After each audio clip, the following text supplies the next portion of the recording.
Hello everyone, this is Abhay. Welcome back to my YouTube channel Monk Trader. So अभी हमारा जो series चल रहा है उसमें सेकंड वीडियो है ये। इसमें हम बात करेंगे रिवर्सल पैटर्न्स में बुलिश रिवर्सल के बारे में। ठीक है, तो बुलिश रिवर्सल एक्चुअली होता कैसा है कि मार्केट जब किसी भी पर्टिकुलर लेवल से गिर रहा होता है और किसी भी लेवल पे जो है वो एक सपोर्ट फॉर्म करता है, फिर उसको रिट्रेस करके जब ऊपर की ओर जाना स्टार्ट करता है, तो वहाँ पे जब उसकी नेक लाइन का ब्रेकआउट हो जाता है, जैसा मैंने पिछले वीडियो में बताया है सबको कि नेक लाइन क्या होता है। उस नेक लाइन के ब्रेकआउट के बाद ये कंफर्म हो जाता है कि हाँ, अब ये मार्केट यहाँ से रिवर्स कर रहा है और वहाँ से हम अपना मतलब पोजीशन इनिशिएट करके क्या कहते हैं, कुछ प्रॉफिट बना सकते हैं। तो सबसे पहले मैं ड्राइंग के माध्यम से आपको बताने की कोशिश करता हूँ कि चार्ट जो है बनता कैसे है। ठीक है, एक मिनट। ये रहा, देखिए सबसे पहले यहाँ मार्केट ऊपर से एक नीचे की तरफ जो है ठीक ठाक मार्केट में जो है फॉल आता है। उसके बाद इसमें क्या होता है, 30 से 40% का एक रिट्रेसमेंट आता है। वो रिट्रेसमेंट एक पर्टिकुलर लेवल पे जो है रेजिस्टेंस लेता है और वहां से फिर से गिरता है नीचे की ओर।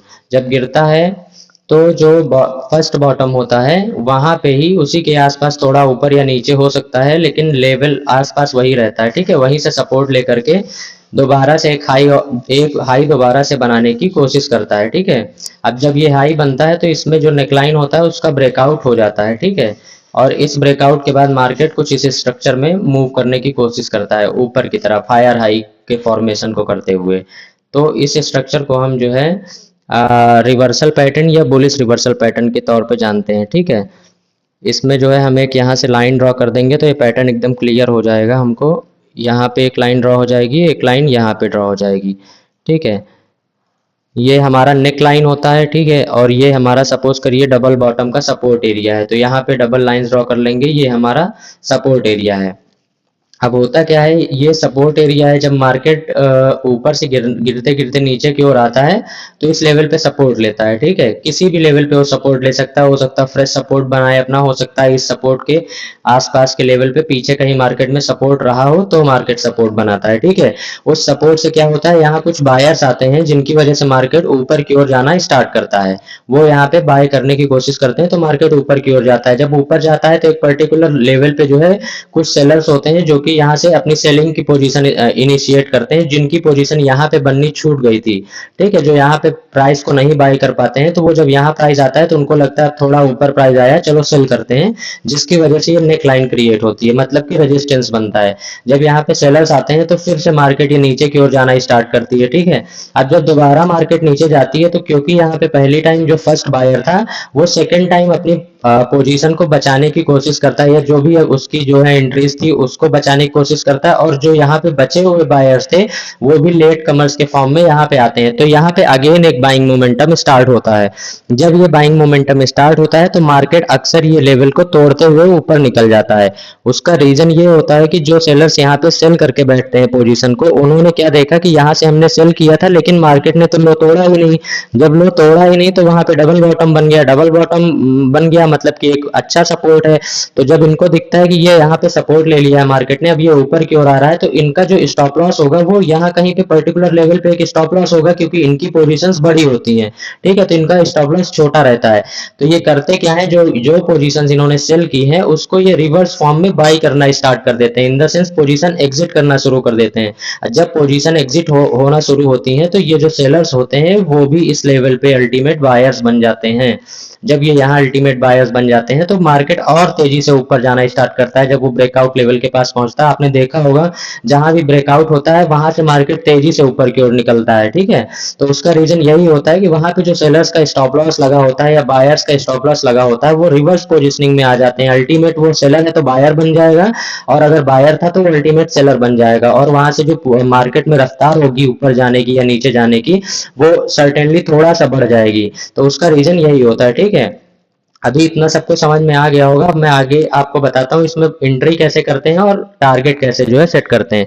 देखिए, जब मार्केट यहाँ से गिरते हुए फर्स्ट बॉटम बनाता है, उसके बाद जब रिट्रेसमेंट होता है सेकंड बॉटम बनाता है। सेकंड बॉटम के पास जो है वो जो लोग बाय करते हैं वो कौन होते हैं, वो होते हैं एक्सपीरियंस ट्रेडर, मतलब प्रो कैटेगरी के लोग। उनको ये पता होता है कि मार्केट में मैंने पहले 100 बार ऐसे ट्रेड्स की हैं और मार्केट यहाँ पे अगर ऐसा स्ट्रक्चर बना रहा है तो यहाँ पे ऐसा ही होगा, तो वो यहाँ पे एंट्री करते हैं। बाकी जो सेफ ट्रेडर्स होते हैं या न्यू ट्रेडर्स होते हैं, उनके लिए जो एंट्री का बिल्कुल एकदम एग्जैक्ट एरिया होता है वो होता है नेक लाइन का ब्रेकआउट, यानी कि मिनी रेजिस्टेंस। जब ये ब्रेकआउट होता है तो यहाँ पे एंट्री इनिशिएट करनी होती है, और हमारा जो टारगेट होता है वो जो नेक लाइन का लो होगा, मींस जो सपोर्ट हमारा होगा ना bottom, bottom to neck line के बीच में हम एक लाइन ड्रॉ कर लेंगे या स्केल के थ्रू ये पॉइंट्स को कैलकुलेट कर लेंगे। और सपोज करिए ये 20 पॉइंट का एरिया था, तो यहाँ से हम एक लाइन ड्रॉ करेंगे 20 पॉइंट की, और ये 20 पॉइंट की लाइन ही हमारा टारगेट होगी। ठीक है, हमेशा ऐसे ही टारगेट कैलकुलेट होता है। दूसरा प्रोसेस ये है कि आप फर्स्ट टॉप से सेकंड टॉप का जो रिट्रेसमेंट पॉइंट था इस लाइन को, इसको भी आप कैलकुलेट करके यहाँ पे ऐसे लगा सकते हैं। तो तिरछा वाले जो थोड़ी तिरछी लाइन होती है उस फॉर्म में ये टारगेट निकालते हैं। अगर स्ट्रेट फॉर्म में निकालना है आपको तो आप इस टारगेट को जो है यहाँ पे निकाल लेंगे, और 10 आउट ऑफ 9 8 टाइम्स ये टारगेट अचीव हो जाता है इस पैटर्न में, जब रिवर्सल लेता है मार्केट तब। ठीक है, तो अभी आपको ये भी पता चल गया होगा कि हमारा स्टॉप लॉस कहाँ रहता है, एंट्री कहाँ रहती है, किसको कहाँ एंट्री करनी चाहिए, इसके बाद टारगेट क्या होता है वो भी पता चल गया। ठीक है, अब जो नंबर आता है वो आता है कि चार्ट पे मैं आपको लाइव प्रूफ के तौर पे एक आधी एंट्री दिखा सकूं। ठीक है, जहां पे ऐसी मतलब पोजीशन जो है बनी हो। तो इसके लिए हमने जो है आज क्या कहते हैं इसका CNX IT यानी कि निफ्टी IT का चार्ट लिया है। इसमें आपको सेम जो मैंने प्रोसेस बताया है ये आज की ही मार्केट का टोटल रिजल्ट है, और इसमें आपको ये देखने को मिलेगा। ठीक है, आप देखेंगे कि यहाँ पे क्या होता है, एक फास्ट सेलिंग आती है। ठीक है, फास्ट सेलिंग के बाद एक पर्टिकुलर लेवल पे मार्केट रेजिस्टेंस लेता है, और इसको फर्स्ट बॉटम बोलेंगे हम, तो मैंने यहाँ फर्स्ट बॉटम राइट किया है। आफ्टर दैट क्या होता है, यहाँ 30% 20% या 50% तक रिट्रेसमेंट हो सकता है, किसी भी केस में कोई भी रिट्रेसमेंट हो सकता है। तो यहाँ पे ऑलमोस्ट 25% का 20% का रिट्रेसमेंट है।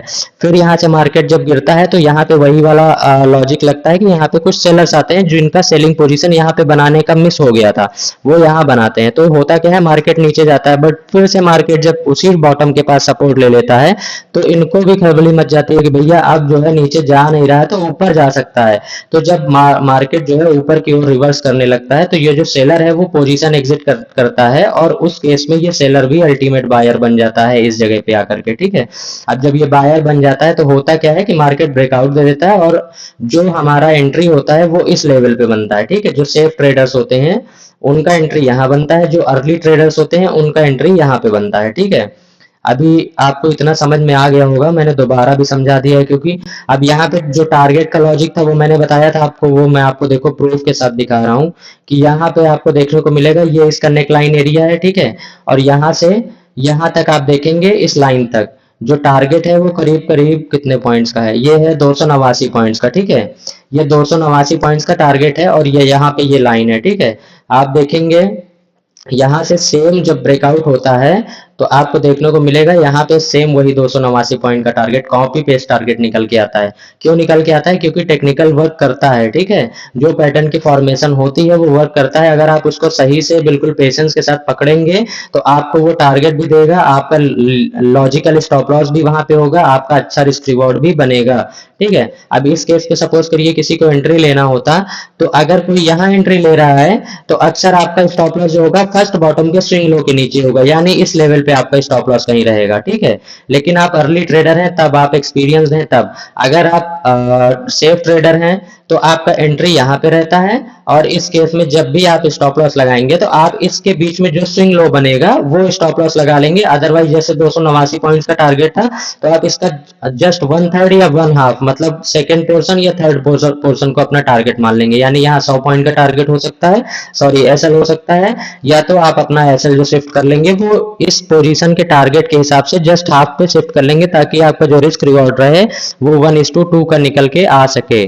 ठीक है, बस इसलिए।